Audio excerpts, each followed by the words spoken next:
నమస్తే, నేను మీ నవదీప్ని. And I want to congratulate Volga Videos for 18 million subscribers. Amardeep గారు ఏంటి ఒక్క హుక్ స్టెప్ కి జ్వరం వచ్చిందా? మిగతా స్టెప్పులు చూస్తే ఆవేశ జ్వరమే వస్తుంది. నీరసం కూడా వచ్చింటుంది. నీరసం కాదు, మామూలు దానికి దిగేయాలి కింద మిగిలిన వచ్చాను నేను. మాస్టర్ ఆల్మోస్ట్ కిందనే ఉన్నావు, కొద్ది పైకి కూడా లేసేద్దామని చెప్పాను నేను. ఇది ఎప్పుడు అయింది? షోల్డర్ది ఏంటి అంటే దీనికా దానికన్నా ముందు ఇంకేమన్నా? అంటే ఈ సాంగ్ చేసేటప్పటి నుంచి పెయిన్ ఉండగా నేను సర్జరీ చేయించలేదు. November 17th సర్జరీ చేయించాను. ఓకే. అంతకు ముందు వరకు ఎందుకంటే ప్యాచ్ వర్క్ షూట్ సాంగ్ మళ్ళీ ప్యాచ్ వర్క్ షూట్స్ అవన్నీ ఉండే కాబట్టి ఇంకా అలానే పెయిన్ భరించే ఉన్నాను. తర్వాత ఇంకా అవ్వలేదు, సో అందుకని సర్జరీ చేయించాను. నొప్పిలోనే చేశాను ఆల్మోస్ట్, మిగతా అవన్నీ ఇంకా తప్పలేదు. ముందు నుంచి మన అమర్దీప్ మనందరిని ఎంటర్టైన్ చేయడానికి అన్ని విన్యాసాలు చేస్తూ ఒక విన్యాసం వల్ల అది పట్టేసింది, అంతేనా? పట్టేయడం కాదు, బయటకు వచ్చింది దాన్ని కోసారు.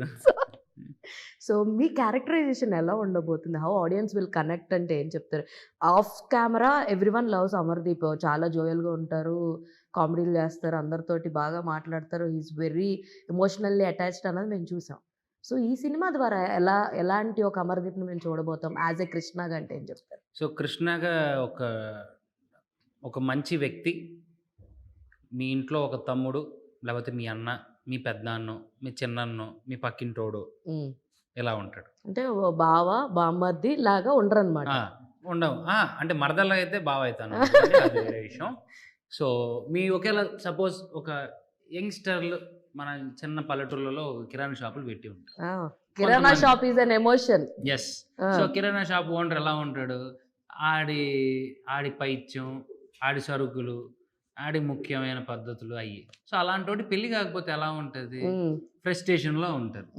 సో మీ అందరికి ఒక కొత్త అమర్దీప్, ఒక కొత్త పెయిన్, ఆ పెయిన్ అందరికి తగిలే పెయిన్ అబ్బాయిలకి.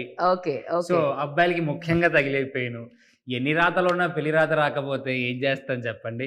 సో ఇలాంటి ఒక డిఫరెంట్ క్యారెక్టరైజేషన్తో మీ అందరినీ అలరిస్తా. ఒకప్పుడు మీ ఇంట్లో వాడిని అని ఎలా అయితే అన్నారో, మీ ఇంట్లో వాడు వెళ్ళి ఒక సినిమాలో కనిపిస్తే ఎలా ఉంటుందో అలా ఉంటుంది. ఎవ్వరు ఎటువంటి డిసప్పాయింట్మెంట్ అవ్వరు. అది డైలాగ్ విషయమైనా, మిమ్మల్ని నవ్వించే విషయమైనా, ఈవిని ప్రేమించే విషయమైనా, వీళ్ళతో చేసే కామెడీ విషయమైనా, ఆయనతో చేసే డాన్స్ విషయమైనా, చేసే ఫైట్ విషయమైనా, ఏదైనా సరే మీరు ఎక్కడ కాంప్రమైజ్ అవ్వరు. ఎవ్రీ ఫ్రేమ్ లో you can see and different Amardeep.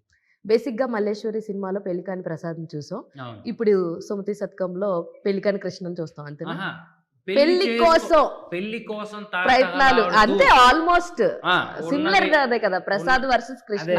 ఉన్నాయి మొత్తం పిసికేసుకుంటూ ఎప్పుడెప్పుడా ఆయన ఎదురు చూస్తూ, చేతులు కొట్టేసుకుంటూ, కాళ్ళు కొట్టేసుకుంటూ కూర్చునే టైంలో గంట కొట్టినట్లు ఆవిడ కనిపించింది. అయ్యా కాదు, నిజంగా ఇవన్నీ మీ పెళ్లి కాకముందు అన్న ఎలాంటి రియల్ ఇన్సిడెంట్స్ ఇందులో ఇన్వాల్వ్ అయ్యి ఉన్నాయి? నా పెళ్లి ఎందుకు లేండి మేడం, ఇప్పుడు ఎందుకు గత అంటారా? అంటే అప్పట్లో యుద్ధాలు ఇవన్నీ మామూలే వేరే వాళ్ళ కోసం, కానీ వాళ్ళు ఏంటంటే ఒక రాణి కోసం యుద్ధం చేశాను, కానీ ఆ రాణి పక్క ఊరి రాజును ప్రేమించి వెళ్ళిపోయింది. ఇప్పుడు యుద్ధం చేసి కూడా వేస్ట్ అయిపోయింది. అయితే మీ రాణి కోసం మీరేం యుద్ధం చేయాలి? మా రాణి కోసం చేస్తే మా రాణి ఎలాగో మమ్మల్ని ఓటేసింది, అంత ముందు రాణులు. Okay, fine. Congratulations, Volga Video for 18 million subscribers. Please do like and subscribe Volga Videos.